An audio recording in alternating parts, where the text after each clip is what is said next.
Hotel के उस luxury VIP sweet के दरवाजे तक पहुंचते पहुंचते मिष्टी का पारा एकदम 7वें आसमान पर था। वो चल कम रही थी और पैर ज़्यादा पटक रही थी। उसने एक बेहद खूबसूरत पेस्टल मिंट ग्रीन कलर का इंडो वेस्टर्न लहंगा पहना हुआ था, जिसमें वो किसी अप्सरा से कम नहीं लग रही थी। लेकिन उसका मूड इस वक्त फूल काली माता वाला था।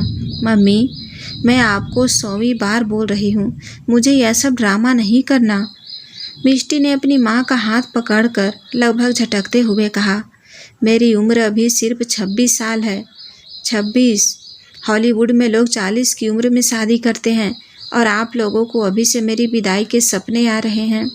मुझे अभी अपना करियर बनाना है, ट्रिप पर जाना है, अपनी ज़िंदगी जीनी है, और तुम लोग मुझे यहाँ किसी रैंडम अजनबी से मिलवाने ले आए हो, जैसे मैं कोई OLX का सामान हूँ जिसे शोकेस किया जा रहा है। मिष्टी, बस करो अब, पापा ने माथा पकड़ते हुए सख्ती से कहा, लेकिन उनकी आवाज़ में वो थकान साफ झलक रही थी, जैसे ये कैसेट वो घर से लेकर पार्किंग, फिर लॉबी, लिफ्ट और अब इस पूरे कॉरिडोर में लगातार सुनते आ रहे हों। क्यों बस करूं पापा? आप ही तो कल तक कहते थे मेरी बेटी इंडिपेंडेंट बनेगी, मेरी शेरनी है। आज क्या हुआ? शेरनी को सीधे अरेंज मैरिज के पिंजरे में डाल रहे हो? मिष्टी ने हाथ हवा में नचाते हुए कहा, और यह क्या तरीका है मिलने का? कोई प्राइवेट होटल का स्वीट बुक करता है क्या फर्स्ट मीटिंग के लिए? मुझे तो इनकी वाइब भी बहुत वियर्ड लग रही है। पक्का कोई टिपिकल पैट्रियार्कल फैमिली होगी जो बोलेंगे हमारी बहू तो घर का ही खाना खाती है। मिष्टी बेटा, थोड़ा वॉल्यूम कम कर ले। दादी ने आसपास गुजरते होटल स्टाफ को अजीब नज़रों से देखते हुए कहा, बस लड़के को देख तो ले, बात करने का मन ना हो तो मत करना। किसी ने गन पॉइंट पर थोड़ी रखा है तुझे। मुझे देखना ही नहीं है दादी, मुझे शादी के इस पूरे कॉन्सेप्ट से ही एलर्जी है अभी। आप लोगों को समझ क्यों नहीं आता?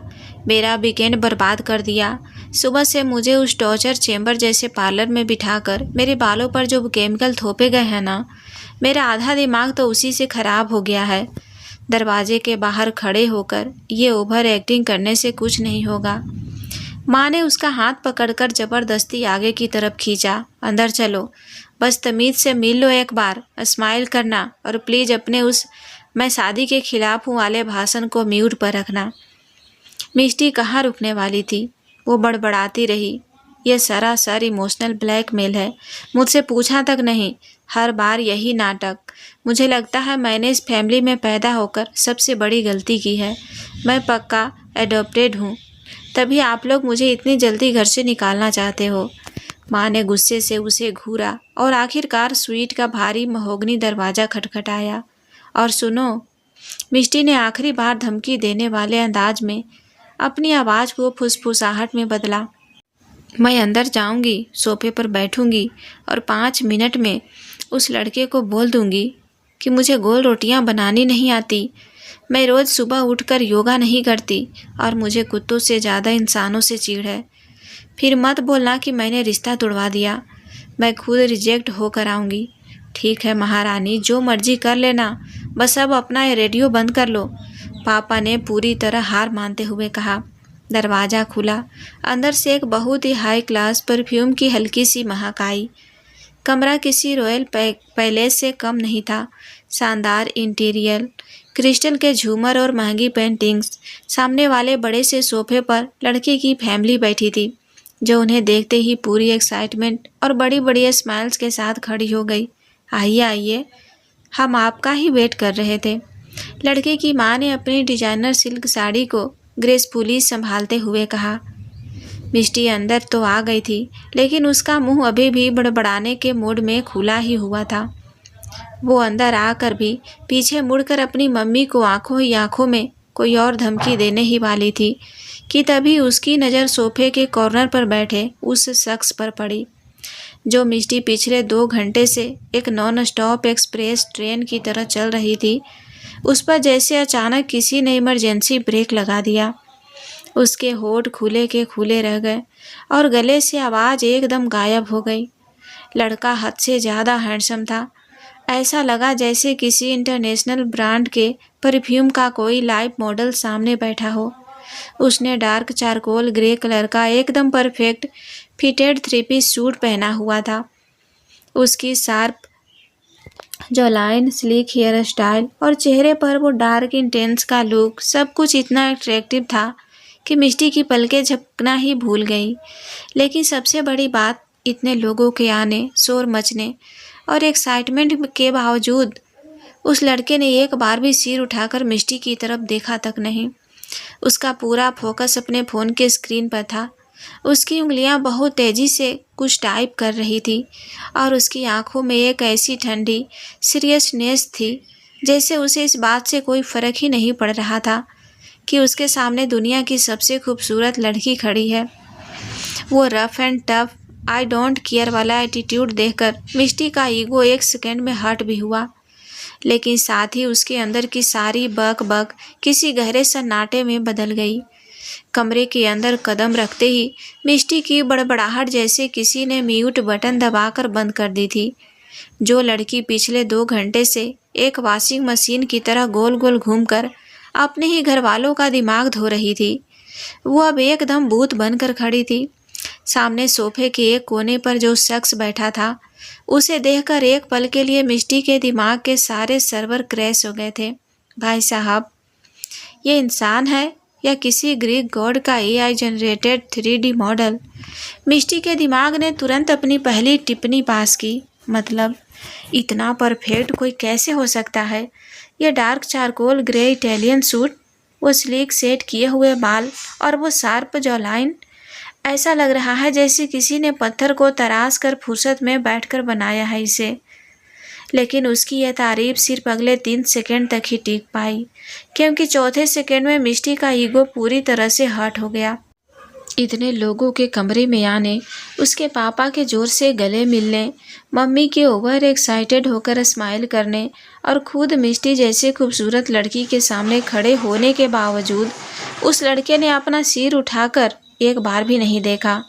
वो अपने लेटेस्ट ब्लैक आईफोन प्रो की स्क्रीन में ऐसे घुसा हुआ था जैसे उसमें कोई खजाना छुपा हो। उसकी उंगलियां लगातार स्क्रीन पर टैप कर रही थी और उसके चेहरे पर एक ऐसा ठंडा, रूखा और आई डोंट केयर वाला एटीट्यूड था कि मिष्टी का खून खौलने लगा। हेलो, एक्सक्यूज मी, मैं यहाँ खड़ी हूँ, मिष्टी अपने मन ही मन में बड़बड़ाई। मैंने सुबह से 3 घंटे उस टॉर्चर वाले ब्यूटी पार्लर में बर्बाद किए हैं। मेरे इस लहंगे का वजन मेरी खुद की हड्डियों से ज़्यादा है और ये इंसान मुझे देख तक नहीं रहा है। क्या मैं मिस्टर इंडिया की घड़ी पहन कर आई हूँ जो इसे मैं इनविजिबल लग रही हूँ? तभी मिष्टी की नज़र लड़के के चेहरे और उसके पूरे ऑरा पर गहराई से टिक गई। एक सेकेंड, इस बंदे की वाइब्स इतनी डार्क और इंटेंस क्यों है? इसे देखकर ऐसा क्यों लग रहा है जैसे मैंने इसे कहीं देखा है? ये कोई नॉर्मल कारपोरेट वाला बंदा तो बिल्कुल नहीं लग रहा। वो ठंडी आंखें जो फ़ोन पर टिकी है, वो चौड़े कंधे और वो अजीब सा डोमिनेटिंग ऑरा। भाई, ये पक्का कोई अंडरवर्ल्ड का डॉन या इटालियन माफिया टाइप इंसान लग रहा है।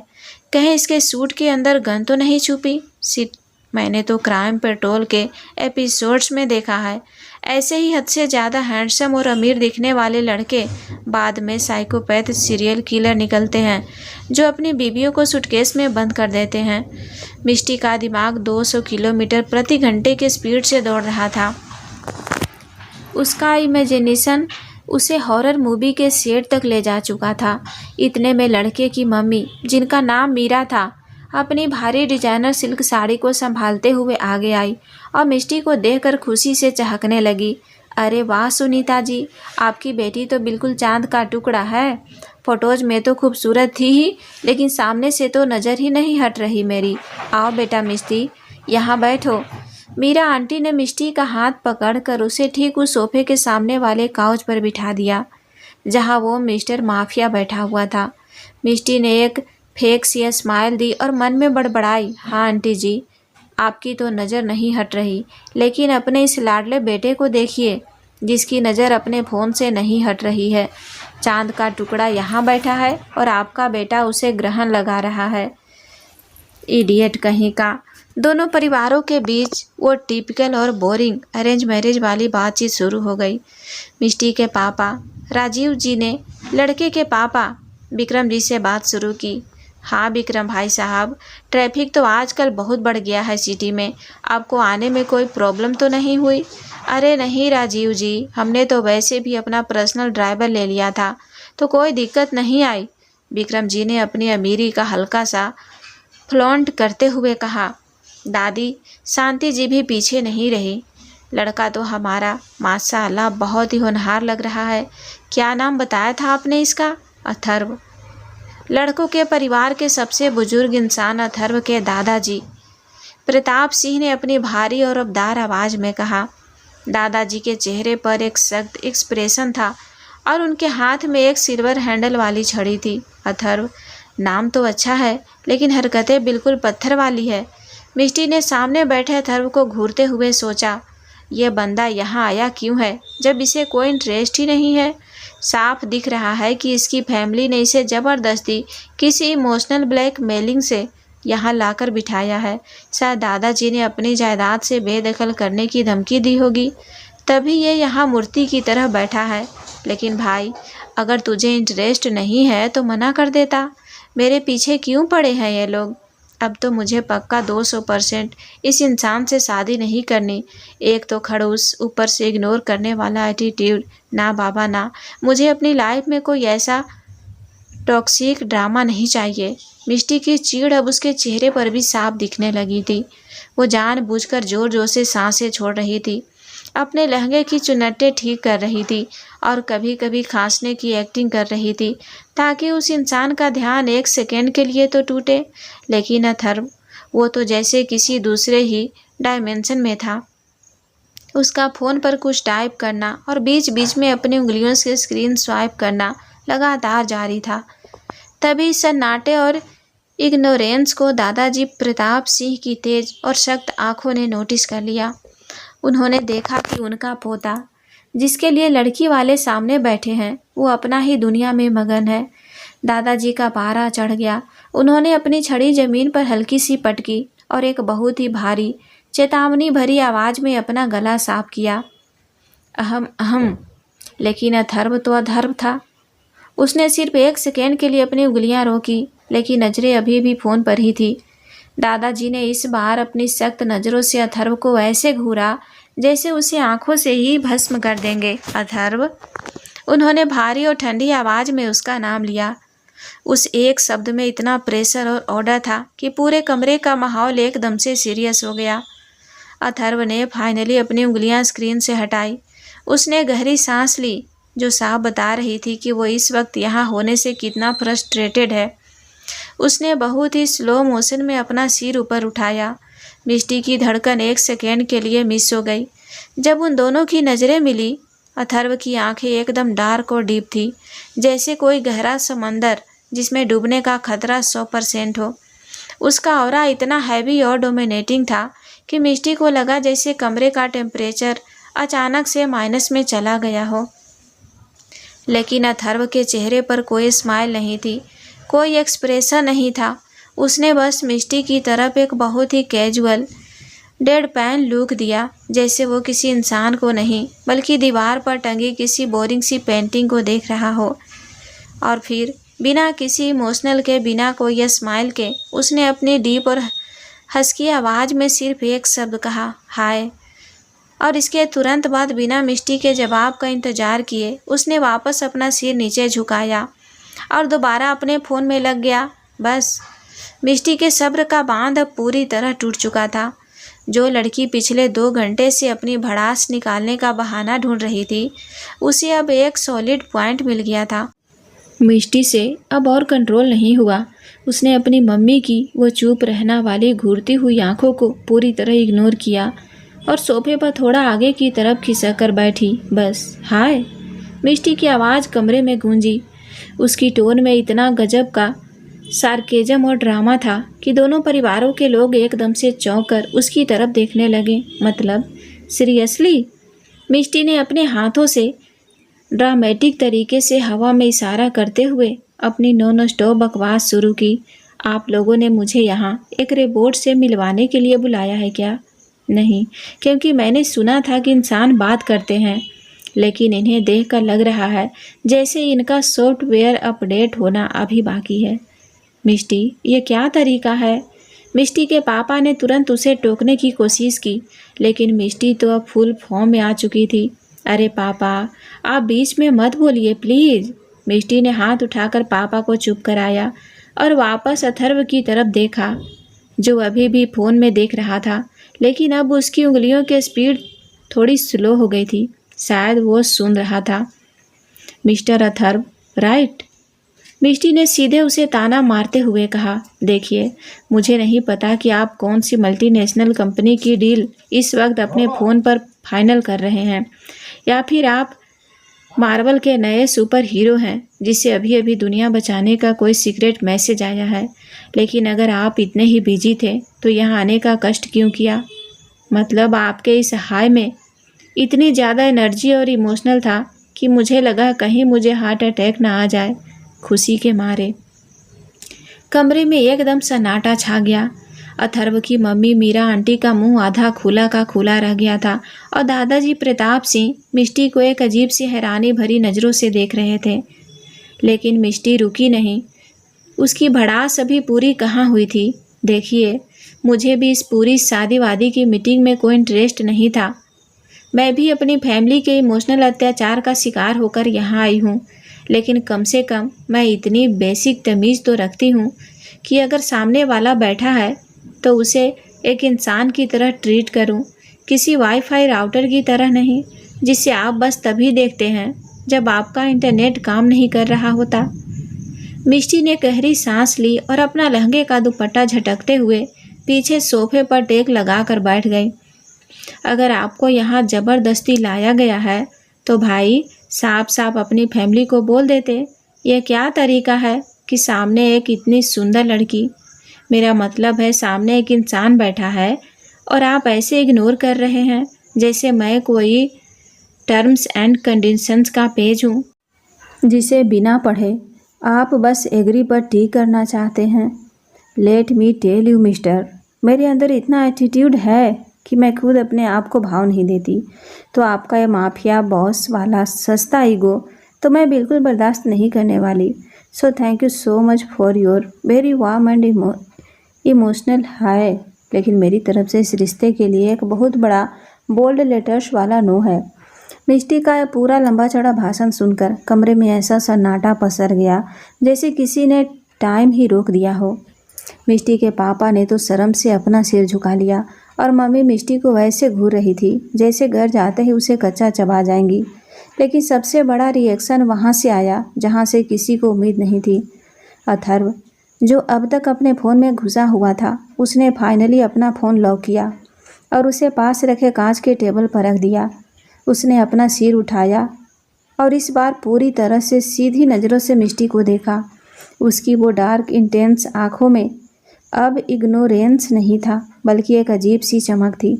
उसके होठों के कोने पर एक बहुत ही हल्की सी, ऑलमोस्ट इनविजिबल सी अस्मिरकाई। उसने मिष्टी को ऊपर से नीचे तक ऐसे देखा जैसे कोई शेर अपने शिकार को देखता है जो बहुत ज़्यादा फड़फड़ा रहा हो। पूरे कमरे की सांसें अटकी हुई थी कि अब यह माफिया वाइब्स वाला लड़का क्या बोलेगा। मिष्टी भी अपनी ठुड्डी हवा में उठाकर उसे चैलेंजिंग लुक दे रही थी। हालांकि अंदर ही अंदर अथर्व की उस गहरी और डेंजरस नज़र से उसके भी थोड़े पसीने छूट गए थे। अथर्व की उस हल्की सी स्मिर्क ने कमरे का पारा और बढ़ा दिया था। मिष्टी अभी भी अपनी जगह पर तनी हुई बैठी थी जैसे किसी भी पल कोई बम फटने वाला हो। अथर्व ने अपनी गहरी और ठंडी नज़रें मिष्टी के चेहरे से हटाई और सीधे अपने दादाजी प्रताप सिंह की तरफ देखा। उसके चेहरे पर से वो हल्की सी मुस्कान गायब हो चुकी थी और वापस वही पत्थर जैसा सख्त और रूखा एक्सप्रेशन आ गया था। दादाजी। अथर्व की भारी और डार्क आवाज़ कमरे की शांति को चीरते हुए गूंजी। उसकी आवाज़ में कोई गुस्सा नहीं था, बस एक ऐसा ठंडापन था जो सामने वाले को जमा दे। मुझे लगता है कि मेरा यहाँ आना ही मेरी सबसे बड़ी गलती थी। मैंने पहले ही कहा था कि मेरे पास इन फालतू चीज़ों के लिए वक्त नहीं है।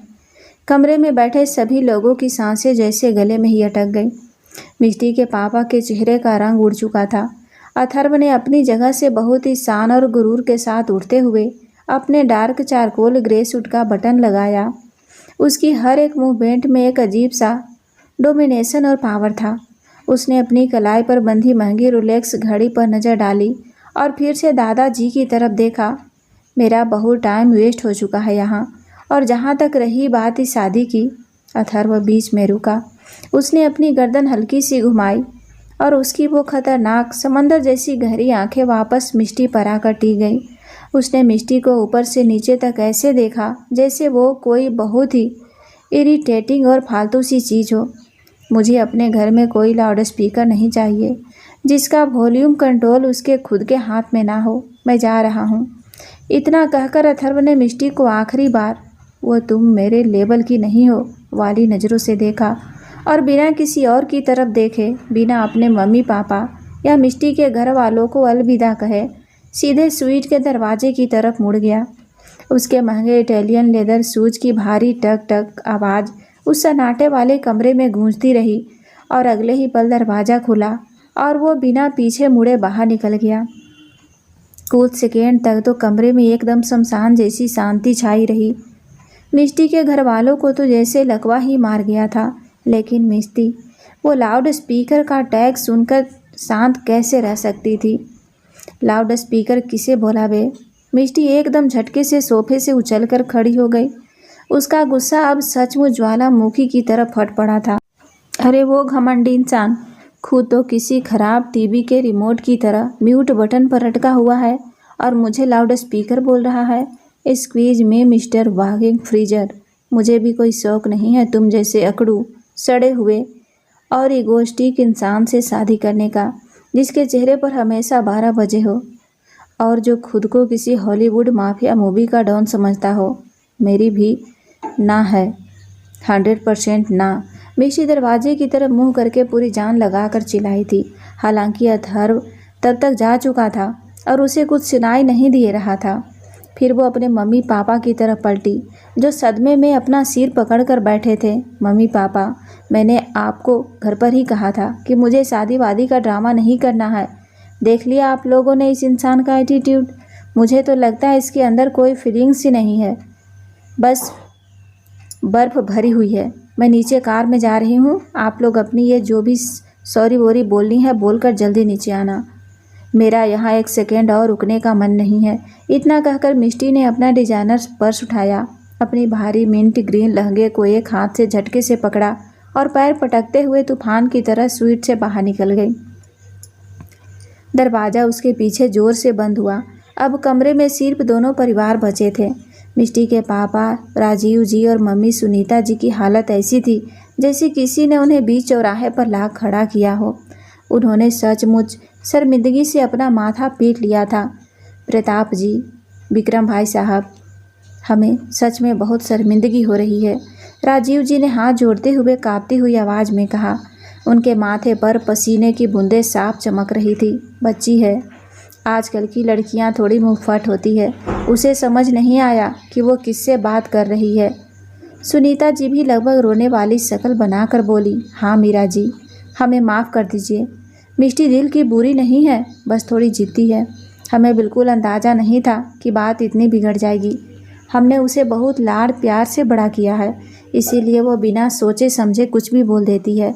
दरअसल मिष्टी को बिल्कुल भी आइडिया नहीं था कि वो जिस परिवार के लड़के की सरेआम बेइज्जती करके गई है वो कोई आम अमीर लोग नहीं थे। सिंह परिवार शहर का सबसे बड़ा और सबसे पावरफुल खानदान था। उनका कंस्ट्रक्शन, रियल एस्टेट और होटल्स का बहुत बड़ा एम्पायर था और शहर के आधे से ज़्यादा बड़े प्रोजेक्ट्स उन्हीं के इशारों पर चलते थे। उनका रुतबा इतना था कि बड़े बड़े राजनेता भी उनके सामने झुककर बात करते थे।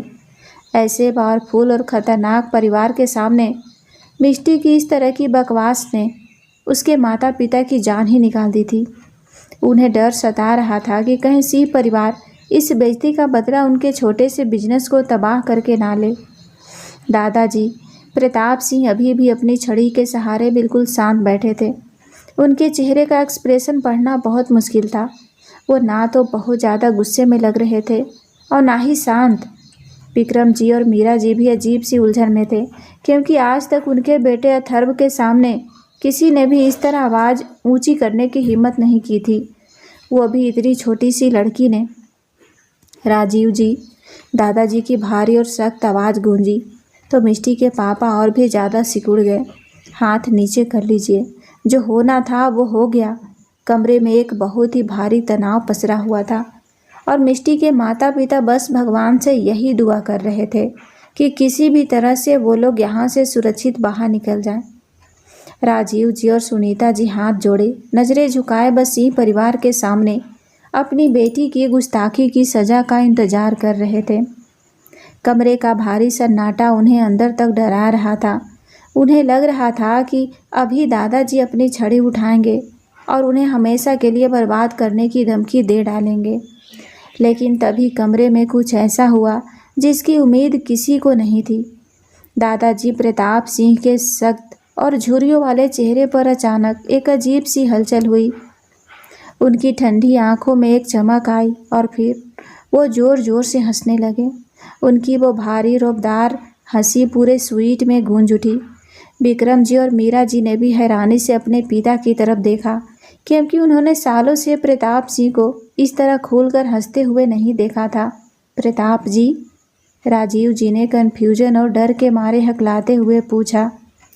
दादाजी ने अपनी छड़ी को ज़मीन पर टिकाया और अपनी हंसी कंट्रोल करते हुए बोले, राजीव जी, आप लोग डरना बंद कीजिए और बैठ जाइए। आपकी बेटी ने आज वो काम किया है जो इस शहर का कोई बड़ा राजनेता या बिजनेसमैन भी अथर्व के सामने करने की हिम्मत नहीं कर सकता। उसने मेरे पोते को उसके मुंह पर उसकी औकात दिखाई है। सुनीता जी अभी भी डरी हुई थी, पर उसने जो तमाशा किया वो तमाशा नहीं था सुनीता जी, वो एक असली इंसान का रिएक्शन था। दादाजी ने गहरी सांस ली और सीरियस होते हुए बोले, देखिए, मैं आपसे कोई घुमा फिराकर बात नहीं करूँगा। ना ही मेरे और आपके ख़ानदान के बीच कोई पुराना वादा है और ना ही मुझे आपसे कोई बिजनेस डील या पार्टनरशिप चाहिए। भगवान का दिया सिंह परिवार के पास इतना पैसा और पावर है कि हमें 7 पुश्तों तक कुछ सोचने की ज़रूरत नहीं। दादाजी सोफे पर थोड़ा आगे की तरफ झुके और उनकी आवाज़ में एक अजीब सी गंभीरता आ गई। समस्या अथर्व है। मेरा पोता एक मशीन बन चुका है। उसका दिमाग 24 घंटे सिर्फ प्रॉफिट लॉस, दुश्मन और पावर के इर्द गिर्द घूमता है। वो इंसानों को इंसान नहीं, सिर्फ डेटा और नंबर समझता है। पिछले 5 सालों में मैंने उसे ना कभी खुलकर हंसते देखा है, ना रोते हुए, और ना ही किसी पर गुस्सा करते हुए। वो अंदर से एकदम बर्फ बन चुका है, एक डेड इंसान। मीरा जी की आंखों में अपने बेटे के लिए एक दर्द सा उभर आया। उन्होंने हामी भरते हुए सिर हिलाया। दादाजी ने आगे कहा, हर रोज़ शहर के सबसे अमीर और पावरफुल लोग अपनी बेटियों का रिश्ता लेकर हमारे घर आते हैं, लेकिन वो लड़कियां अथर्व के नाम और हमारी दौलत से इतना डरती है कि उसके सामने एक शब्द नहीं बोल पाती। मुझे अपने पोते के लिए कोई ऐसी गुड़िया नहीं चाहिए जो उसके हर सही गलत फैसले पर सिर्फ जी हुजूर कहे। मुझे अथर्व के लिए एक ऐसी लड़की चाहिए जो उसे चैलेंज कर सके, जो उसके इस घमंड और इस आई डोंट केयर वाले एटीट्यूड को तोड़ सके। मुझे एक ऐसा तूफान चाहिए जो अथर्व की इस बोरिंग रोबोटिक लाइफ को पूरी तरह से हिला कर रख दे। दादाजी मुस्कुराए और राजीव जी की आंखों में देखते हुए बोले, और आपकी बेटी मिष्टी वो बिल्कुल वही तूफान है जिसकी हमें तलाश थी। जिस तरह से उसने आज बिना किसी डर के, बिना हमारी हैसियत की परवाह किए अथर्व की क्लास लगाई है। मैं शर्त लगा सकता हूँ कि अथर्व अभी अपनी कार में बैठा बैठा आग बबूला हो रहा होगा। सालों बाद किसी ने उसके ईगो पर चोट की है और मैं यही चाहता था। राजीव जी और सुनीता जी के तो जैसे तोते ही उड़ गए। उन्हें समझ नहीं आ रहा था कि वो खुश हो या हैरान। दादाजी ने अपनी छड़ी के सहारे उठते हुए अपना फाइनल फैसला सुना दिया। राजीव जी, हमारी तरफ से यह रिश्ता 100% पक्का है। मिष्टी ही हमारे घर की बहू और अथर्व की पत्नी बनेगी। और हाँ, आप मिष्टी को मनाने की टेंशन मत लीजिए। उसे कैसे मनाना है वो अब मेरा सिरदर्द है। दूसरी तरफ रिया का घर, शहर के दूसरे कोने में मिष्टी अपनी बेस्ट फ्रेंड रिया के बेडरूम में तूफान मचाए हुए थी। बेड पर पिज्ज़ा के 2 बड़े बॉक्सेस खुले पड़े थे, जिसमें से एक्स्ट्रा चीज़ और जलापीनो वाला पिज़्ज़ा आधा ख़त्म हो चुका था। साथ में कोल्ड ड्रिंक की बोतलें रखी थी। मिष्टी ने अपना वो भारी डिजाइनर मिंट ग्रीन लहंगा उतारकर कमरे के कोने में ऐसे फेंक दिया था जैसे वो कोई सजा हो, और अब वो रिया के एक्स्ट्रा लार्ज ढीले ढाले पांडा प्रिंट वाले पजामा और ओवर साइज टी शर्ट में पूरे कमरे में लेफ्ट से राइट चक्कर काट रही थी। उसका मुंह एक सेकेंड के लिए भी बंद नहीं हो रहा था और वो पिज़्ज़ा का एक स्लाइस हाथ में लिए पूरे ड्रामेटिक एक्शन के साथ रिया को घटना का लाइव टेलीकास्ट दे रही थी। रिया, मैं तुझे क्या बताऊं?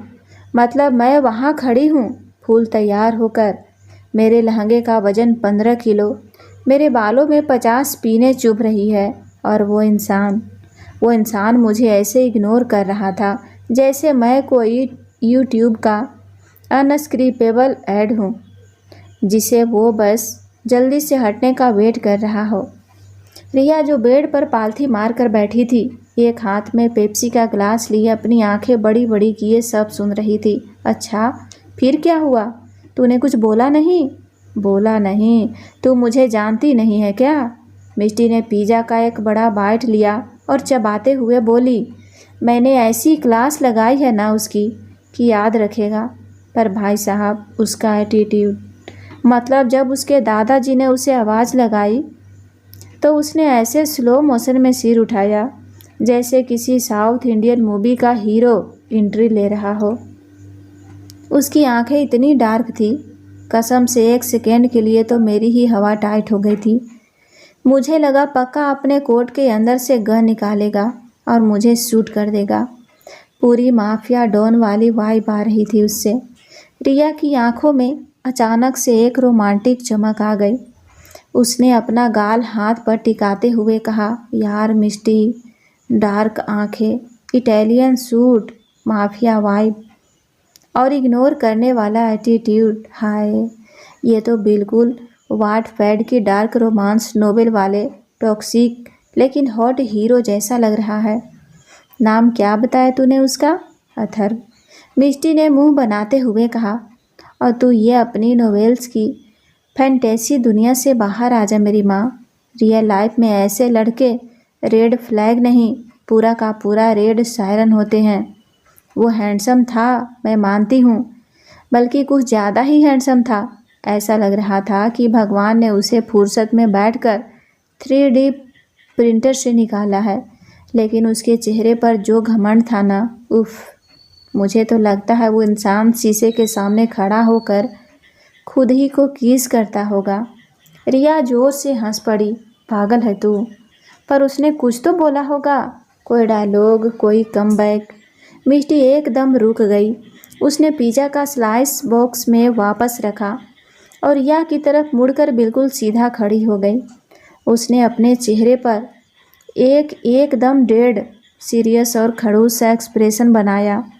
उसने मुझे देखा, मिष्टी ने अपनी आवाज़ को भारी और मर्दाना बनाने की कोशिश करते हुए कहा, और बिल्कुल एक मरे हुए ज़ॉम्बी की तरह बोला, हाय। रिया कुछ सेकेंड तक इंतज़ार करती रही, बस, और कुछ नहीं, बस यही तो मेरा पॉइंट है।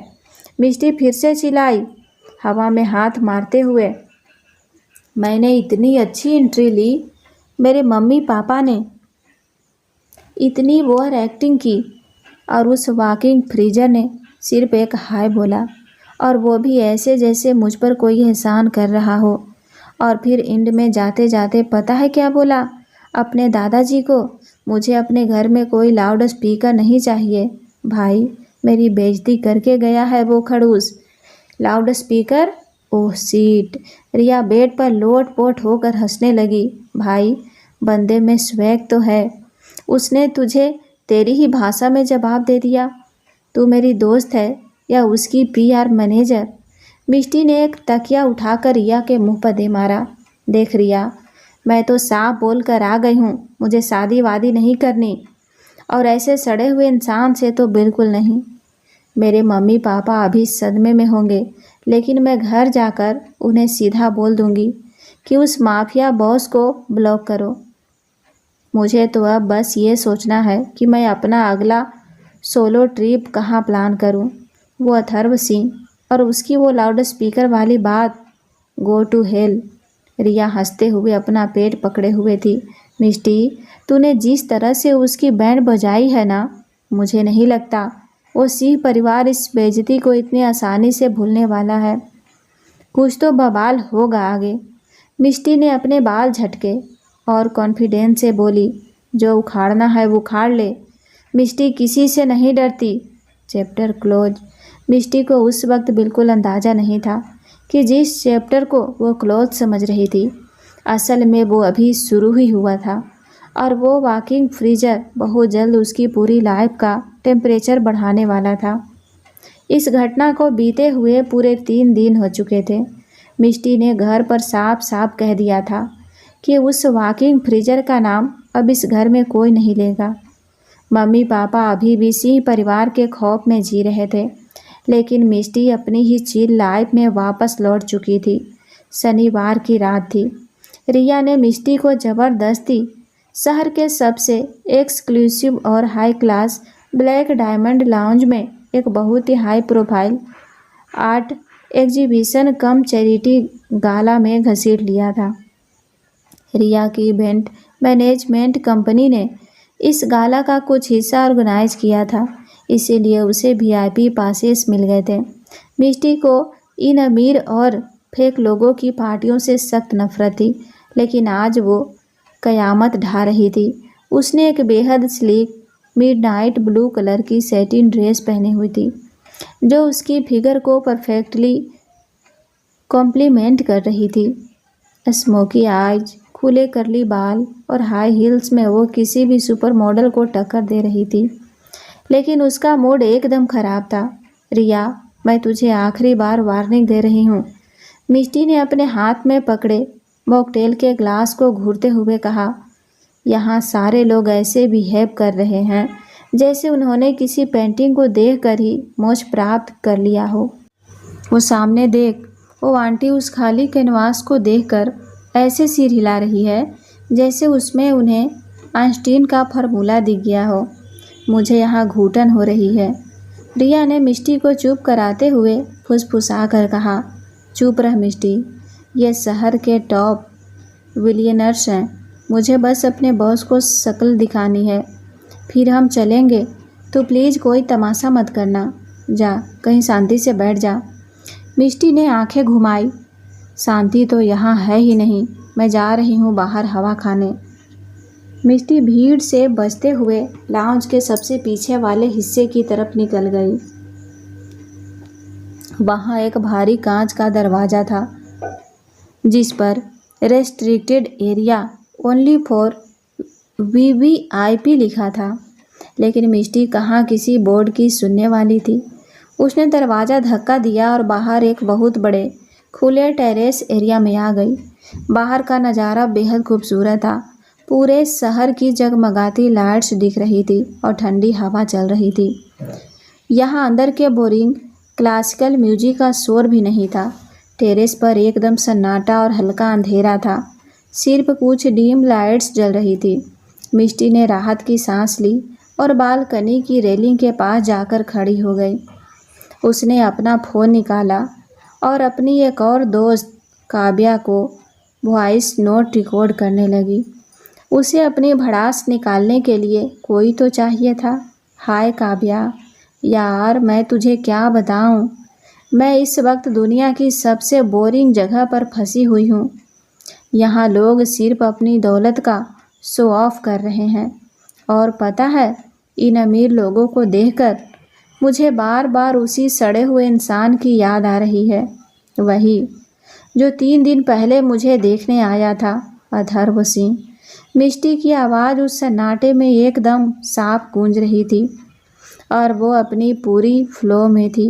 मैं कसम खा कर कहती हूँ काव्या, अगर वो इंसान गलती से भी मुझे यहाँ दिख गया ना, तो मैं इस बालकनी से छलांग लगा दूँगी। मतलब उसका वो घमंड, वो ऐसे चलता है जैसे पूरी दुनिया की ग्रेविटी उसी की सेट की हो, और वो एक्सप्रेशन लेस्ड चेहरा, मैं तो सोचती हूँ कि अगर उसे कभी गलती से किसी जोक पर हंसी आ गई तो उसके चेहरे की नसें ही फट जाएंगी। इडियट कहीं का। मुझे कोई लाउड स्पीकर नहीं चाहिए। अरे जा ना। मुझे भी कोई ऐसा फ्रिज नहीं चाहिए जिसमें फीलिंग्स के नाम पर सिर्फ बर्फ़ जमी हो। मिष्टी ने वॉइस नोट सेंड किया और एक गहरी सांस लेकर हवा में मुंह बनाकर बड़बड़ाई, माफिया बॉस की सस्ती कॉपी। तभी उस सन्नाटे को चीरते हुए एक आवाज़ आई, क्लिक। अंधेरे के एक कोने से लाइटर जलने की आवाज़ आई। मिष्टी के रोंगटे एकदम से खड़े हो गए। उसने झटके से अपनी दाईं तरफ देखा। वहाँ बालकनी के सबसे अंधेरे कोने में रखे एक महंगे लेदर के काउच पर कोई बैठा था। लाइटर की उस छोटी सी नारंगी लो की रोशनी में जो चेहरा चमका, उसे देखकर मिष्टी की सांसें सचमुच उसके गले में ही फ्रीज हो गई। वही शार्प जॉलाइन, वही डार्क समंदर जैसी खतरनाक आंखें और चेहरे पर वही खौफनाक और सर्द शांति। अथर्व सिंह। उसने ब्लैक कलर का एकदम परफेक्ट फिटेड एक सीडो पहना हुआ था, लेकिन बोटाई खुली हुई थी और शर्ट के ऊपर के 2 बटन खुले थे। उसके एक हाथ में क्रिस्टल के ग्लास में कोई महंगी ड्रिंक थी और वो आराम से काउच पर पीछे टिक कर बैठा हुआ था, बिल्कुल एक असली माफिया किंग की तरह जो अपने इलाके में आराम फरमा रहा हो। अथर्व ने बहुत ही स्लो मोशन में अपना ग्लास साइड टेबल पर रखा और अपनी वो इंटेंस नज़रें मिष्टी पर टिका दी। तुम्हारी आवाज़ इस शहर के ट्रैफिक से भी ज़्यादा चुभती है, लाउड स्पीकर। उसकी आवाज़ इतनी डीप, हस्की और भारी थी कि मिष्टी के पैरों तले ज़मीन खिसक गई। एक सेकेंड के लिए तो मिष्टी को लगा कि सच में बालकनी से कूद जाना चाहिए। ये इंसान यहाँ क्या कर रहा है? क्या इसने वो सब सुना जो उसने अभी कहा? लेकिन मिष्टी का ईगो उसके डर से बहुत बड़ा था। उसने खुद को संभाला, अपनी ड्रेस को थोड़ा ठीक किया और अपनी ठुडी हवा में उठाकर उसे घूरने लगी। तुम यहाँ क्या कर रहे हो? मिष्टी ने सीधे अटैक किया। क्या तुम सच में मेरा पीछा कर रहे हो? देखो मिस्टर अथर्व, मैंने उस दिन ही क्लियर कर दिया था कि मुझे तुम में या तुम्हारी उस बोरिंग लाइफ में कोई इंटरेस्ट नहीं है। तो ये पीछा करने वाला साइको आशिकों वाला ड्रामा बंद करो। अथर्व की आंखें एक पल के लिए हल्की सी सिकुड़ी। उसके चेहरे पर गुस्से की जगह एक अजीब सी ठंडी स्मिर्क आ गई। वो अपनी जगह से उठा। जब वो खड़ा हुआ तो मिष्टी को पहली बार एहसास हुआ कि वो कितना लंबा और चौड़ा है। उसका ऑरा इतना हैवी था कि मिष्टी को लगा जैसे बालकनी में ऑक्सीजन की कमी हो गई हो।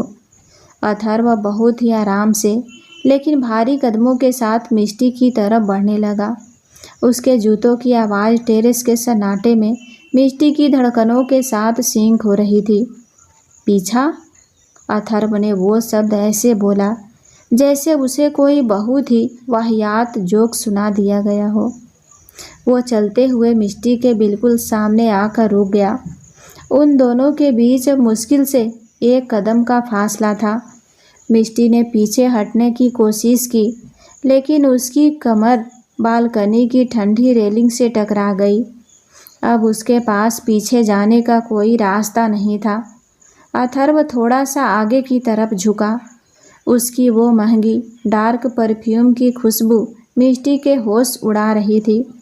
उसने अपनी डार्क आंखों से मिष्टी की आंखों में सीधे देखते हुए बहुत ही नीची और खतरनाक आवाज़ में कहा, यह मेरा होटल है, ये एग्जीबिशन मेरा है, और जिस बालकनी में खड़ी होकर तुम पिछले 5 मिनट से मेरे नाम का ब्रॉडकास्ट कर रही हो, ये मेरा प्राइवेट टेरेस है।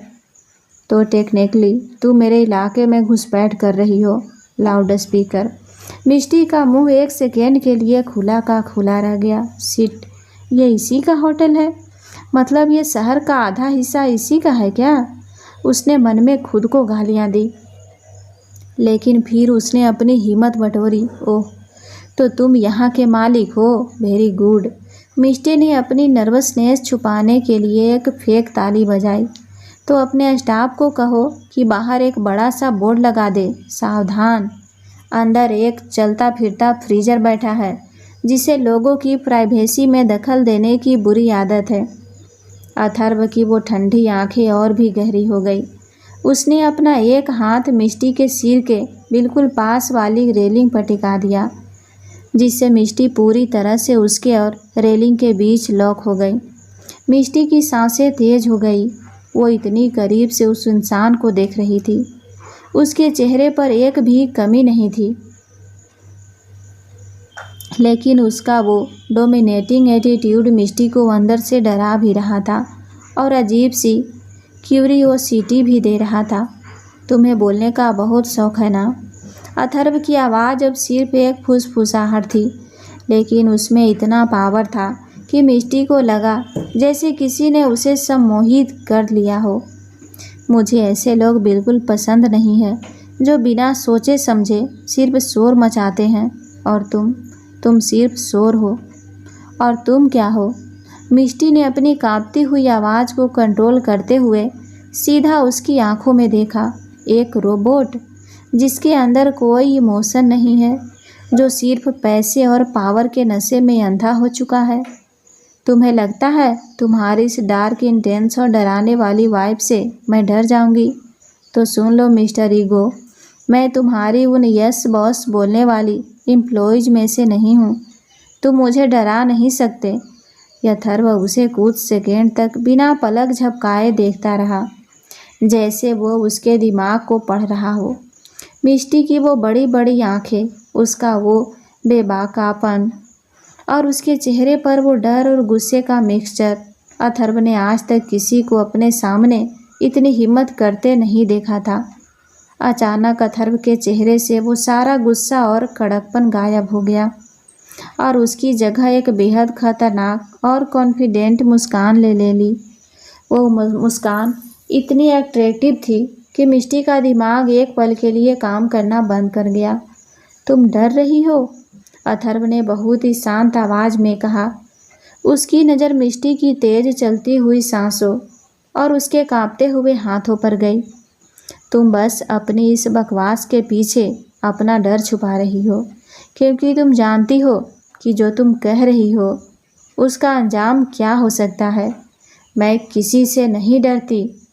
मिष्टी ने चिल्लाकर उसे पीछे धकेलने के लिए अपने हाथ उसके चौड़े सीने पर रखे, लेकिन अथर्व अपनी जगह से 1 इंच भी नहीं हिला।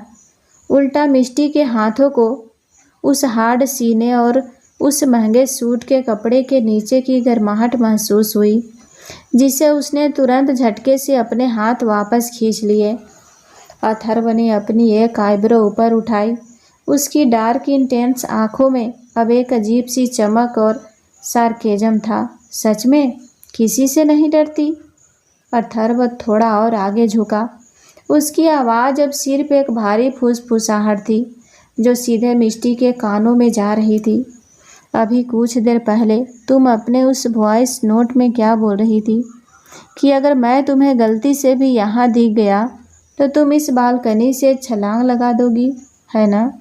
अथर्व ने अपने हाथ से रेलिंग के नीचे की उस गहरी खाई और जगमगाते हुए शहर की तरफ इशारा किया और फिर वापस मिष्टी को देखते हुए अपनी उस डेंजरस स्मिर के साथ कहा, लो मैं आ गया, तुम्हारे बिल्कुल सामने खड़ा हूँ, चलो अब कूद कर दिखाओ। मिष्टी की आंखें फटी की फटी रह गई। उसका पूरा चेहरा शर्म और गुस्से से लाल हो गया। सिट, इस चमगादड़ ने मेरी पूरी बात सुन ली थी, उसने मन में सोचा, लेकिन हार मानना तो उसके डिक्शनरी में ही नहीं था। वो तो मैं सिर्फ एक मुहावरा इस्तेमाल कर रही थी। मिष्टी ने हकलाते हुए खुद को डिफेंड किया। हालांकि उसे पता था कि उसका स्क्वीज कितना बचकाना लग रहा था। और वैसे भी मेरी जान इतनी सस्ती नहीं है कि तुम जैसे वॉकिंग फ्रीजर के लिए मैं बालकनी से कूद जाऊं। अथर्व के चेहरे की वो स्मिर्क और भी गहरी हो गई। उसे इस लड़की का ये बेबाकापन और बिना सिर पैर के जवाब देने का तरीका अजीब तरीके से इंटरटेनिंग लग रहा था। तभी उसका फ़ोन वाइब्रेट हुआ, जिससे उसके माथे पर लकीर आ गई। वो उसे और परेशान करना चाहता था, लेकिन उसने रेलिंग पर से अपना हाथ हटाया और एक कदम पीछे लिया। उसने मिष्टी को एक आखिरी बार उस अजीब सी गहरी नज़रों से देखा। हम फिर मिलेंगे लाउडस्पीकर, अथर्व ने अपनी जेब में हाथ डालते हुए कहा, और उसकी आवाज़ में एक ऐसा प्रॉमिस था जो मिष्टी की रातों की नींद उड़ाने के लिए काफ़ी था। और अगली बार तुम खुद मेरे पास आओगी। बिना मिष्टी के जवाब का इंतज़ार किए अथर्व मुड़ा और अपने उसी भारी डोमिनेटिंग ऑरा के साथ टेरेस के अंधेरे में गायब हो गया। मिष्टी वहीं रेलिंग के सहारे खड़ी रह गई। उसका दिल ऐसे धड़क रहा था जैसे अभी अभी कोई मैराथन दौड़ कर आई हो। उसने गहरी सांसें ली और अंधेरे की तरफ घूरते हुए खुद से बड़बड़ाई, मैं और तुम्हारे पास आऊँगी। सपने देखना बंद कर दो मिस्टर माफिया, मैं तुम्हारे आस पास भी नहीं भटकने वाली। लेकिन मिष्टी को ये नहीं पता था कि अथर्व सिंह जो कहता है वो होकर ही रहता है। और अगली बार की मुलाकात की स्क्रिप्ट अथर्व ने अपने दिमाग में अभी से लिखनी शुरू कर दी थी। वही मिष्टी उस रात बहुत गुस्से में सोई थी। अगले दिन की सुबह मिष्टी अपने कमरे में बैठी अपने लैपटॉप पर पूरे स्पीड से टाइप कर रही थी। वो एक इंडिपेंडेंट आर्ट डायरेक्टर और सेट डिज़ाइनर थी। महीनों की मेहनत के बाद उसे एक बहुत बड़े फैशन ब्रांड के मेगा शूट का कॉन्ट्रैक्ट मिला था। यह प्रोजेक्ट उसके करियर का टर्निंग पॉइंट था। इस शूट के लिए उसने शहर के सबसे महंगे और खूबसूरत रॉयल हेरिटेज मैंशन को 2 महीने पहले ही बुक कर लिया था। आज फाइनली वो दिन था जब उसे सेट का काम शुरू करना था। उसने जैसे ही अपनी कॉफ़ी का पहला घूंट लिया, उसका फ़ोन ज़ोर से बज उठा। स्क्रीन पर रिया का नाम फ्लैश हो रहा था। हाँ रिया, बोल। तू मेन्यू पर पहुंच गई क्या? मिष्टी ने रिलैक्स होकर पूछा। मिष्टी, हम बर्बाद हो गए। हमारा सूट, हमारी मेहनत सब पानी में मिल गया। फ़ोन के दूसरी तरफ रिया की आवाज़ में इतना पैनिक था जैसे कोई भूकंप आ गया हो। अरे सांस ले पहले, क्या हुआ? कोई प्रॉब्लम है क्या वेन्यू पर? वेन्यू ही प्रॉब्लम है मिष्टी। मेंशन के मैनेजमेंट ने हमारी बुकिंग कैंसिल कर दी है। अभी अभी उन्होंने हमारे सारे इक्विपमेंट्स बाहर फेंकवा दिए हैं। मिष्टी के हाथ से कॉफ़ी का मग छूटते छूटते बचा। क्या बकवास कर रही है तू?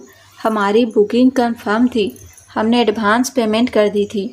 ऐसे कैसे कोई कैंसिल कर सकता है? मिष्टी लगभग चिल्ला पड़ी थी, जिस पर उधर से रिया की टेंशन भरी आवाज़ आई, क्योंकि वो प्रॉपर्टी कल रात ही किसी और कंपनी ने खरीद ली है।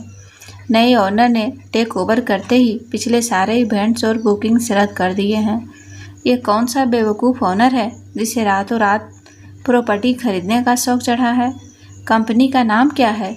मिष्टी गुस्से से लाल हो चुकी थी। रिया ने फ़ोन पर एक गहरी सांस ली और डरते हुए कहा, सिंह इंटरप्राइजेज, अथर्व सिंह की कंपनी। मिष्टी का पूरा शरीर एक झटके में सून पड़ गया। उसके कानों में अचानक से बीती रात की वो भारी, ठंडी और हस्की आवाज़ गूंजने लगी। हम फिर मिलेंगे लाउडस्पीकर, और अगली बार तुम खुद मेरे पास आओगी। ओह माय गॉड, मिष्टी ने दांत पीसते हुए कहा।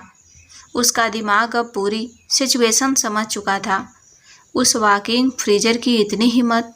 उसने अपना वो सड़ा हुआ माफिया वाला ईगो सेटिस्फाइड करने के लिए मेरा करियर दांव पर लगा दिया। रिया, तू वहीं रुक, मैं अभी आ रही हूँ।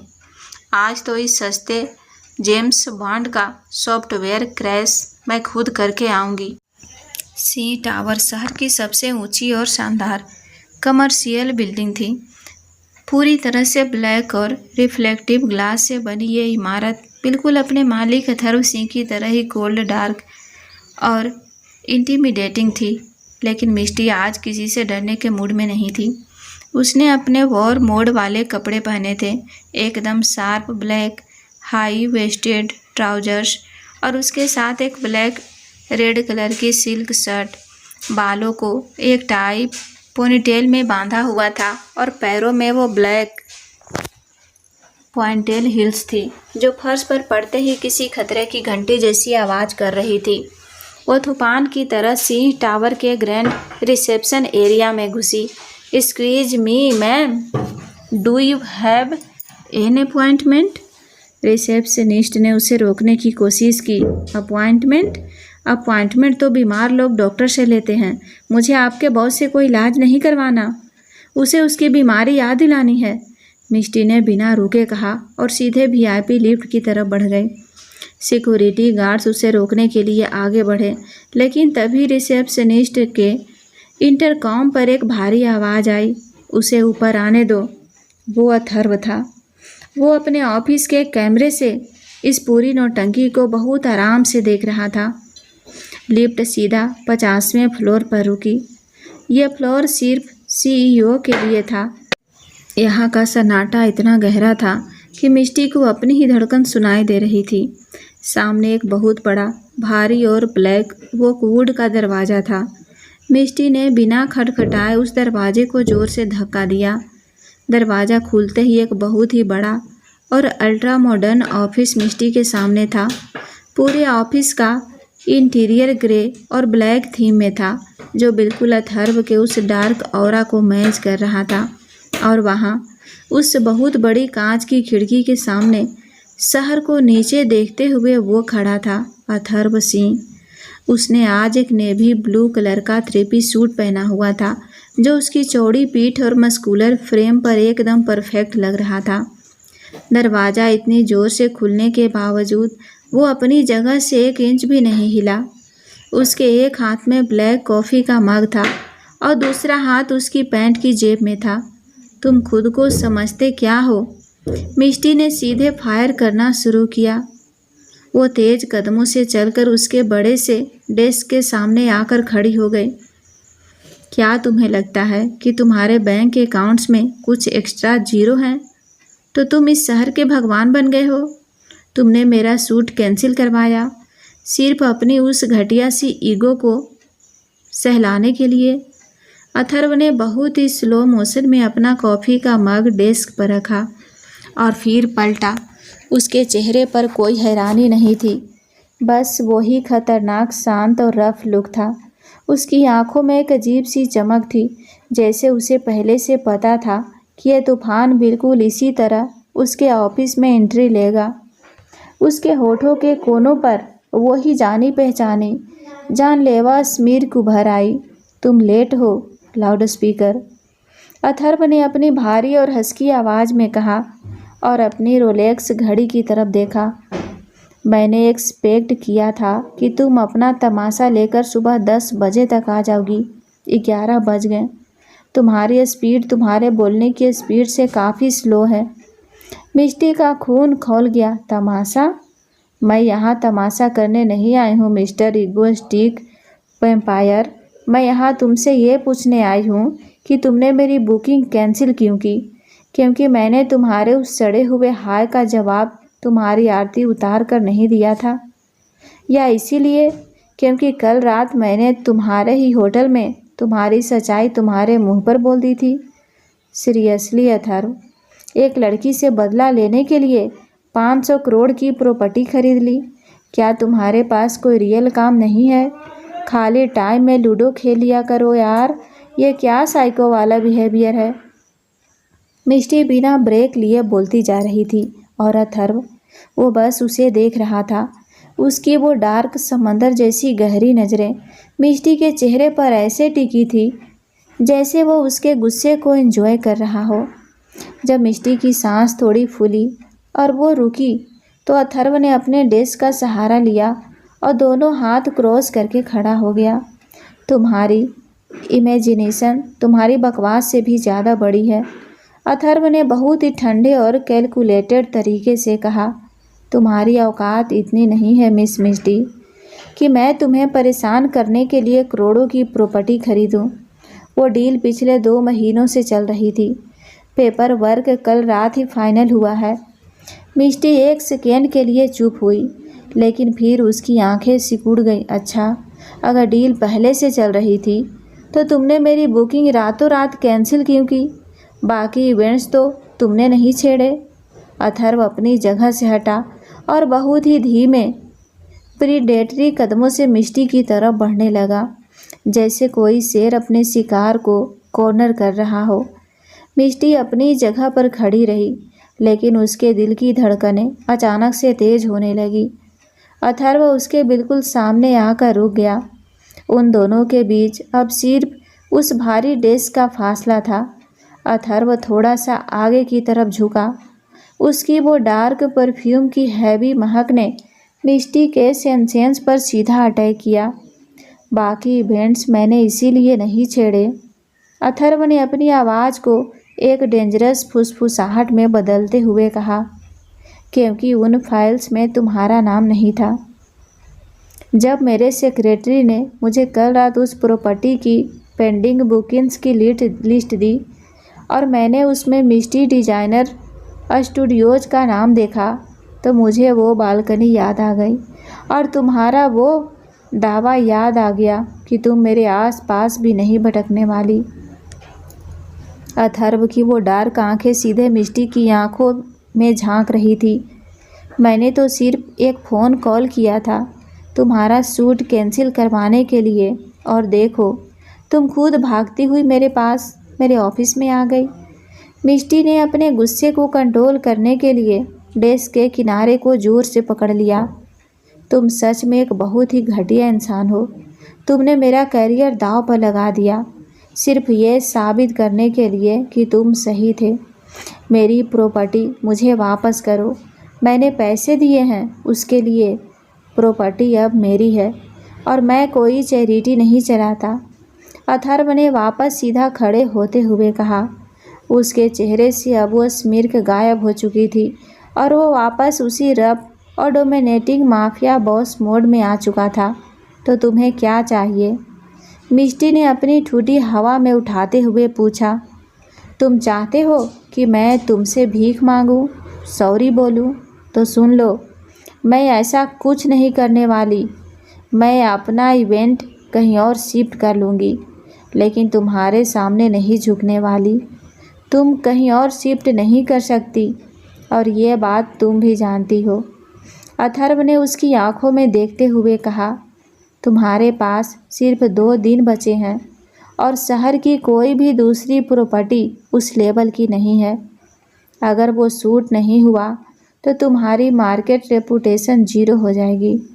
मिष्टी जानती थी कि अथर्व सच कह रहा था, लेकिन वो अपने ईगो को हारते हुए नहीं देख सकती थी। तो पॉइंट पर आओ, घुमा फिरा कर बात करना बंद करो। तुम्हें चाहिए क्या? अथर्व ने अपनी एक आईब्रो ऊपर उठाई। उसने मिष्टी को ऊपर से नीचे तक देखा, जैसे वो उसे नाप रहा हो।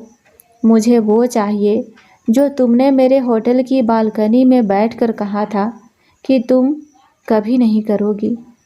अथर्व ने एक एक शब्द पर जोर देते हुए कहा, अगर तुम्हें वो मेंशन चाहिए तो तुम्हें मेरी एक शर्त माननी होगी। कैसी शर्त? मिष्टी ने शक भरी नज़रों से पूछा। कल रात, अथर्व ने अपनी जेब में वापस हाथ डालते हुए एक बहुत ही कोल्ड एटीट्यूड के साथ कहा, मेरी फैमिली एक बहुत बड़ा चैरिटी गाला होस्ट कर रही है।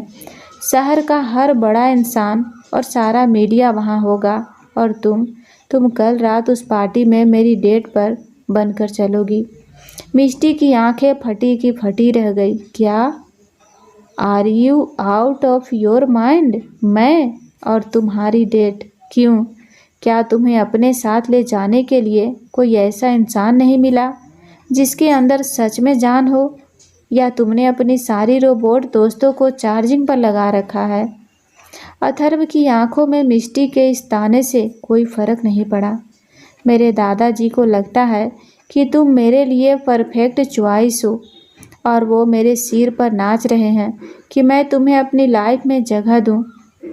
मुझे इस फालतू के शादी वाले ड्रामे को हमेशा के लिए ख़त्म करना है। कल रात तुम सब के सामने, मीडिया के सामने मेरे साथ पार्टी में आओगी और अपने उसी लाउड स्पीकर वाले एटीट्यूड में कोई ऐसा बड़ा तमाशा करोगी जिससे मेरी फैमिली और मेरे दादाजी खुद ब खुद तुम्हें रिजेक्ट कर दें। वह तुम्हें अपने घर की बहू बनाने का ख्याल हमेशा के लिए भूल जाने चाहिए। मतलब तुम चाहते हो कि मैं वहाँ जाकर खुद की बेइज्जती करवाऊँ? मिष्टी ने लगभग चिल्लाते हुए कहा, ताकि तुम्हारा रास्ता साफ हो जाए। वाओ, तुम सच में बहुत सेल्फिश हो। ये एक बिजनेस डील है, अथर्व ने बहुत ही प्रैक्टिकल और पत्थर जैसी आवाज़ में कहा। तुम कल रात वो ड्रामा करोगी और परसों सुबह वो रॉयल हेरिटेज मेंशन तुम्हारे शूट के लिए फ्री होगा, वो भी बिना किसी रेंट के। टेक इट और लीव इट। मिष्टी वहाँ खड़ी बस उसे घूरती रही। एक तरफ उसका वो उसूल था कि वो इस इंसान के सामने कभी नहीं झुकेगी, और दूसरी तरफ उसका वो कैरियर था जिसके लिए उसने दिन रात एक कर दिया था। अथर्व अपनी जगह पर बिल्कुल शांत खड़ा था, जैसे उसे पहले से पता हो कि मिष्टी का जवाब क्या होने वाला है। उसने डेस्क पर रखी एक फाइल को अपनी उंगलियों से मिष्टी की तरफ सरकाया। तुम्हारे पास सोचने के लिए 10 सेकेंड है लाउड स्पीकर।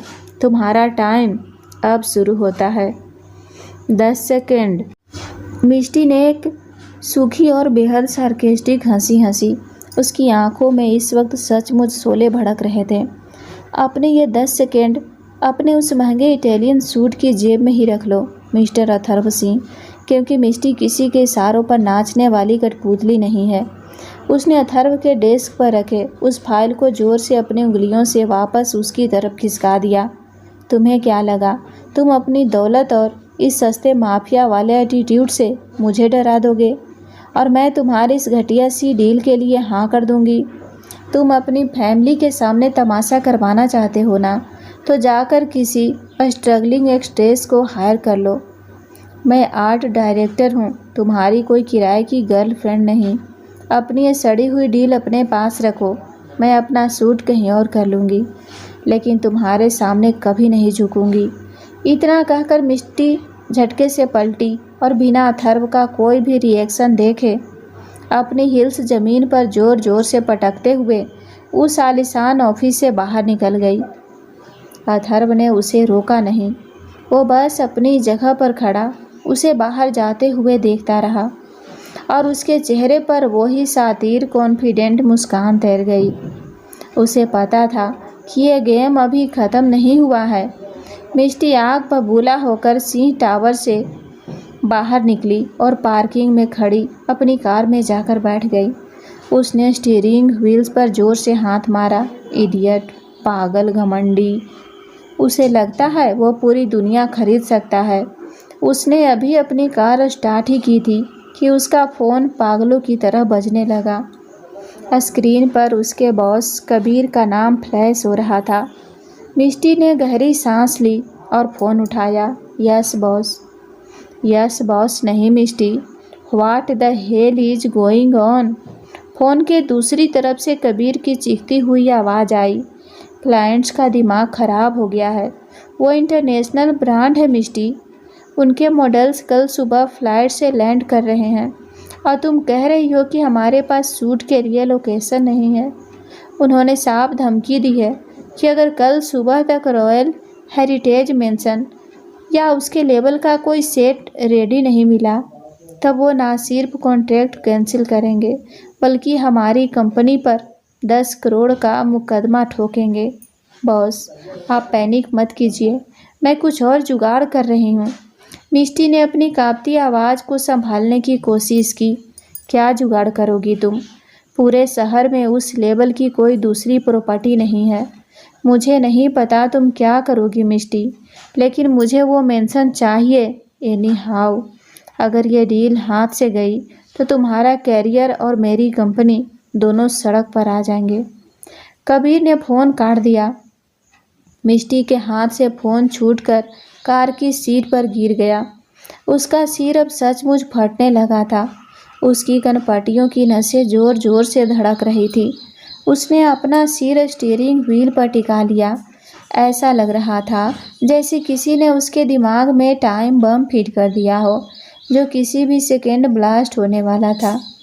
अगले आधे घंटे तक मिष्टी ने शहर के हर छोटे बड़े होटल, रिसोर्ट और मेंशन में फ़ोन घुमाया, लेकिन अथर्व सही था उस लेवल की, और वो भी शॉर्ट नोटिस पर। कोई जगह खाली नहीं थी। हर जगह से उसे सिर्फ निराशा मिल रही थी। फ्रस्ट्रेशन, गुस्सा और बेबसी से मिष्टी की आंखों में आंसू आने लगे, लेकिन उसने उन्हें झटके से पोंछ लिया। नहीं, मिष्टी रोती नहीं है, मिष्टी लड़ती है, लेकिन इस बार लड़ाई किसी इंसान से नहीं, एक दीवार से थी। एक ऐसी दीवार जिसे अथर्व सिंह कहते हैं। मिष्टी को समझ आ गया था कि उसके पास कोई दूसरा ऑप्शन नहीं है। उसका करियर, उसकी सालों की मेहनत, सब कुछ इस एक सूट पर टिका था, और उस वॉकिंग फ्रीजर ने उसे चारों तरफ से घेर कर चेकमेट कर दिया था। मिष्टी ने कार का शीशा देखा।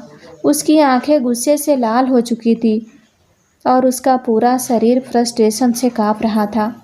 उसने कार का दरवाज़ा जोर से खोला और वापस सिंह टावर की तरफ मुड़ गई। रिसेप्शनिस्ट और सिक्योरिटी गार्ड्स ने इस बार उसे रोकने की हिम्मत भी नहीं की, क्योंकि उसके चेहरे पर जो खून सवार था वो किसी को भी डराने के लिए काफ़ी था। वो सीधा 50वें फ्लोर पर गई।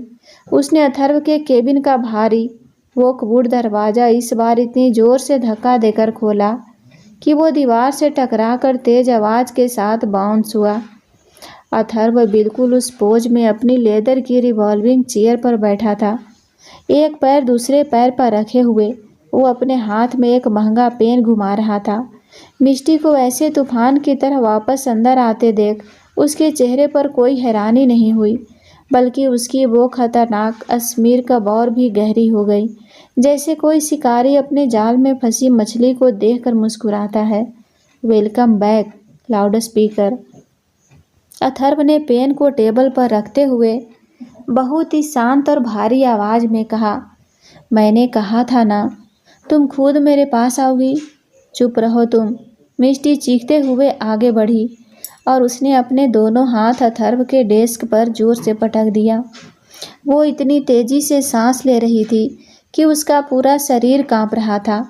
वो अथर्व की उन गहरी डार्क आंखों में सीधा घूर रही थी और उसकी आंखों से बस आग बरस रही थी। मैं तुम्हें छोड़ूंगी नहीं अथर्व सिंह, याद रखना मेरी बात। ये जो तुमने मेरे कैरियर और मेरी मजबूरी का फ़ायदा उठाया है ना, इसकी कीमत मैं तुमसे वसूल कर रहूँगी। मिष्टी ने दांत पीसते हुए कहा। अथर्व ने अपनी एक आईब्रो उठाई, लेकिन उसके चेहरे की वो रिलैक्स्ड और डोमिनेटिंग वाइब बिल्कुल नहीं बदली। मैं एक्सेप्ट करती हूँ तुम्हारी ये घटिया डील। मिष्टी ने अपनी उंगली सीधा अथर्व के चेहरे की तरफ पॉइंट करते हुए कहा, लेकिन मेरी एक बात बहुत अच्छे से अपने उस बर्फ़ वाले दिमाग में डाल लो। अगर तुम्हें यही ड्रामा करना था तो पहले ही सीधे सीधे बोल देते। तुमने मेरी बुकिंग कैंसिल क्यों की? मेरा सिर दर्द से फटने वाला है तुम्हारी वजह से। अगर तुम सीधे सीधे आकर मुझसे डील करते तो शायद मैं प्रोफेशनल तरीके से सोच भी लेती, लेकिन नहीं, तुम्हें तो अपना ये सस्ता माफिया वाला ईगो सेटिस्फाइड करना था। अथर्व अपनी चेयर से थोड़ा आगे की तरफ झुका। उसने मिष्टी की उस कांपती हुई उंगली को अपने हाथ से बहुत ही रफ तरीके से पकड़ लिया और उसे नीचे कर दिया। उसकी उंगलियों का वो कड़क और गर्म स्पर्श मिष्टी के हाथ में एक अजीब सी करंट की तरह दौड़ गया, लेकिन मिष्टी ने अपना हाथ झटके से छुड़ा लिया। अगर मैं तुमसे सीधे आकर पूछता, अथर्व ने बहुत ही डीप और हस्की आवाज़ में कहा, तो तुम कभी हाँ नहीं बोलती। तुम जैसी लड़कियों को कंट्रोल करने के लिए उनके सारे रास्ते बंद करने पड़ते हैं, और मैंने वही किया।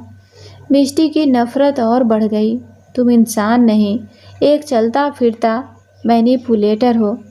ठीक है, मैं आऊँगी तुम्हारी उस पार्टी में। मैं तुम्हारा वो सारा फेक ड्रामा करूँगी। मैं तुम्हारे दादाजी के सामने ऐसी नौटंकी करूँगी, वो खुद तुम्हें मुझसे दूर रहने को कहेंगे। लेकिन मिष्टी थोड़ा और आगे झुकी उसकी आवाज़ अब चीखने से बदलकर एक खतरनाक फुसफुसाहट में आ गई थी। यह ड्रामा आखिरी बार होगा। इसके बाद मुझे अपना वो मेंशन कल सुबह तक रेडी चाहिए और कल रात के बाद तुम मुझे अपनी वो मनहूस शक्ल कभी मत दिखाना। Never ever. अगर तुमने इसके बाद मेरे काम या मेरी लाइफ में दखल देने की कोशिश की तो मैं सच में भूल जाऊंगी कि तुम कौन से सिंह खानदान के वारिस हो। मैं तुम्हारा वो हाल करूंगी कि तुम्हें अपने ही इस ग्लास टावर से छलांग लगानी होगी। अथर्व कुछ सेकेंड तक उसे बिना पलक झपकाए देखता रहा। मिष्टी के चेहरे पर जो वाइल्ड और अनफिल्टर्ड गुस्सा था वो उसे अंदर ही अंदर एक अजीब सा थ्रिल दे रहा था। इस लड़की में कोई फिल्टर नहीं था, कोई डर नहीं था। अथर्व ने फाइनली अपनी नज़रें हटाई और डेस्क पर रखी उस फाइल को वापस मिष्टी की तरफ खिसका दिया। उसने एक महंगा मोंट ब्लांक पेन भी फाइल के ऊपर रख दिया।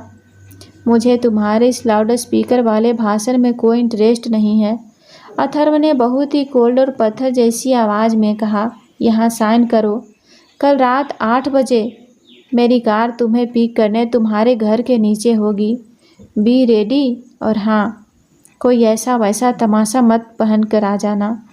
तुम मेरे साथ पार्टी में जा रही हो तो तुम्हें मेरे स्टैंडर्ड मैच करने होंगे। तुम्हारे स्टैंडर्ड्स? मिष्टी ने वो पेन इतने गुस्से से उठाया जैसे वो पेन नहीं चाकू हो। उसने फाइल के लास्ट पेज पर अपनी रफ सी साइन की और फाइल को वापस अथर्व की तरफ जोर से सरका दिया। Don't worry mister walking freezer, मैं कल ऐसा तमाशा बनकर आऊँगी कि तुम्हारे उन हाई क्लास मेहमानों को और तुम्हारे दादाजी को हार्ट अटैक आ जाएगा। और रही बात तुम्हारे स्टैंडर्ड्स की, तो वो इतने नीचे गिरे हुए हैं कि उन्हें मैच करने के लिए मुझे पाताल लोग जाना पड़ेगा। इतना कहकर मिष्टी ने उसे एक आखिरी मौत के घाट उतार देने वाली नज़रों से देखा और झटके से मुड़कर केबिन से बाहर निकल गई। अथर्व ने फाइल उठाई, मिष्टी के किए हुए सिग्नेचर को देखा और उसके होठों पर एक बार फिर से वही खतरनाक डार्क स्मीर उभर आई। कल रात तो बहुत मज़ा आने वाला है लाउड स्पीकर, अथर्व ने खुद से कहा और अपनी कॉफ़ी का एक घूंट लिया। उसे पता था कि कल की रात सिर्फ एक तमाशा नहीं बल्कि किसी बहुत बड़े तूफान की शुरुआत होने वाली थी। दोस्तों, इस कहानी में आगे क्या होगा देखने के लिए हमारे चैनल को सब्सक्राइब अवश्य कर लें और वीडियो को लाइक करना ना भूलें। धन्यवाद।